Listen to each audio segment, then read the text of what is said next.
Greetings. My name is Natasha A. Harrison, and I'm excited to share with you my topic, Unveiling Philanthropic Redlining.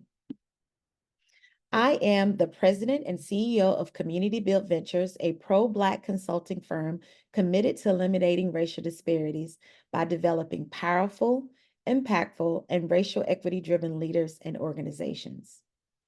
I am also the founder of For Her, a Black women giving movement for Black girls.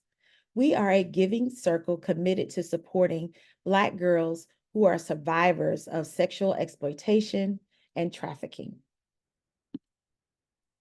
I am grateful, so grateful to Philanthropy Together, and We Give Summit for this platform to share my experiences and knowledge through my session, Unveiling Philanthropic Redlining.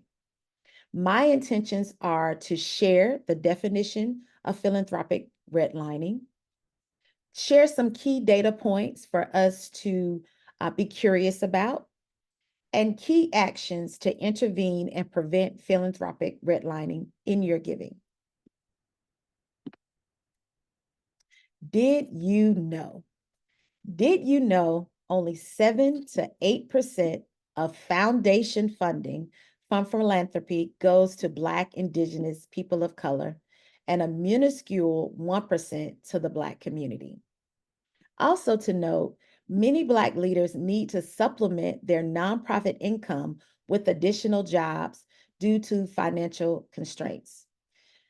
Given that Black Americans face a higher rate of poverty and make up around 13% of the population, it becomes an imperative, an urgent matter to be exact, that we focus our giving specifically when we're addressing issues that affect Black communities, that we are being very clear of where our dollars are going, how much those dollars are going into Black communities, and be very mindful of these stats that only 1% of foundation funding is going to the Black community. And many of our Black leaders who are working in deep rooted issues in regarding injustice that Black communities face do not have enough income from their job to actually move the mission forward.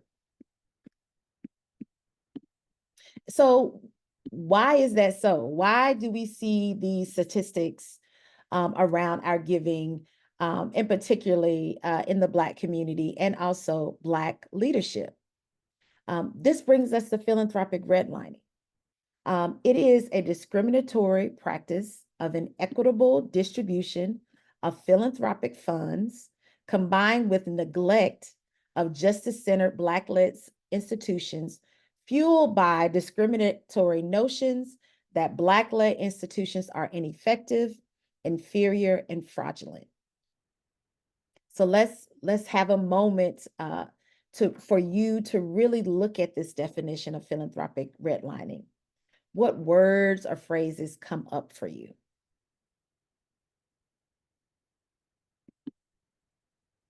Okay. And so in a nutshell, philanthropic redlining perpetuates a real discriminatory practice of unfairly distributing philanthropic funds while disregarding justice-centered Black-led institutions. Fueled by prejudiced beliefs that Black-led organizations are ineffective, inferior, and fraudulent, this practice has historically marginalized Black communities, depriving them of equitable access to philanthropic support and a voice in resource allocation. Rooted in this era, this notion that solutions for Black communities must come from white-led nonprofits, philanthropic redlining fosters this misconception that all Black-led nonprofits lack the capacity to fulfill their missions. Because of philanthropic redlining and the ways that we give that block Black communities and Black leaders from accessing, excuse me, much needed funds, it constantly creates this effect in which we see those stats, right, of only 1% of foundation funding going to Black communities, as well as our Black-led nonprofits are being starved.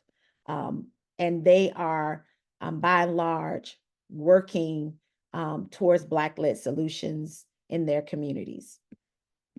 So, what are some immediate actions? What are the things that you can immediately do to take action to intervene and to prevent philanthropic redlining? And so those three things are analyze, confront, reconcile. So with analyze, it's very important that you get a foundation of where your giving is now and how you are truly supporting Black communities and Black-led organizations in your work. So some important questions to ask are, what are the demographics of your community? And how does this correlate with your giving, right? And then how are we engaging Black communities, right?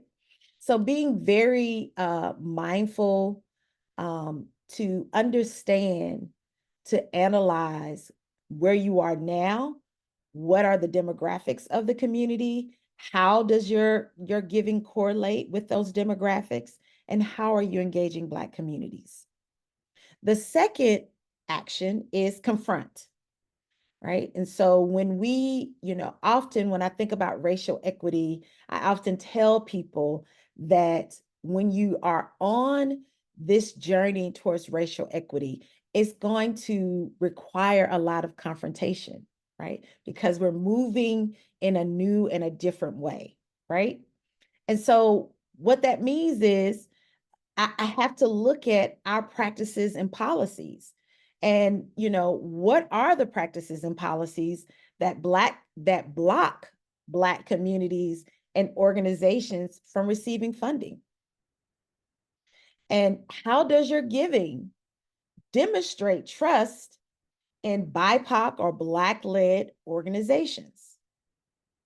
Again, this is a moment to really confront and to be very clear on those things. Those questions may require a subset of things that you need to do. For example, connecting with Black-led organizations and talking to them about their experiences in philanthropy. Talking, having conversations with your allies, your comrades in Black communities to see how they're experiencing philanthropy. And then the third piece is reconcile, right? So you all have analyzed, you've confronted, and so now let's reconcile. What must you do differently, right? What must you do differently? And some of that difference is you may need to apologize, right? You may need to make an official statement. And you may call in, right? Be a part of Black communities to hear from them on how you all can make amends, right? So what must be done differently is a subset of other things that it may require you to do, from apologizing, making amends, and also having clear and transparent conversations in Black communities. And then the next thing, whatever you're going to do differently, right? Who will hold us accountable? So who's going to hold you accountable? Who is going to ensure? How will you hold yourself accountable to the new way of doing something differently in your giving? And I want to add, analyze, confront, and reconcile. If you're needing any support to really embody and go through these questions, I want to offer you some amazing resources. They include Giving Gap, Association for Black Foundation executives, Unbound, the intersections of faith and justice, and the National Committee for Responsive Philanthropy. I've used these resources to help support the things that I've offered here in this presentation. I want to say thank you for giving me at least 10 minutes of your time to share. My information is provided here. I look forward to hearing your feedback and how you're using this information. Thank you and have a great rest of your day.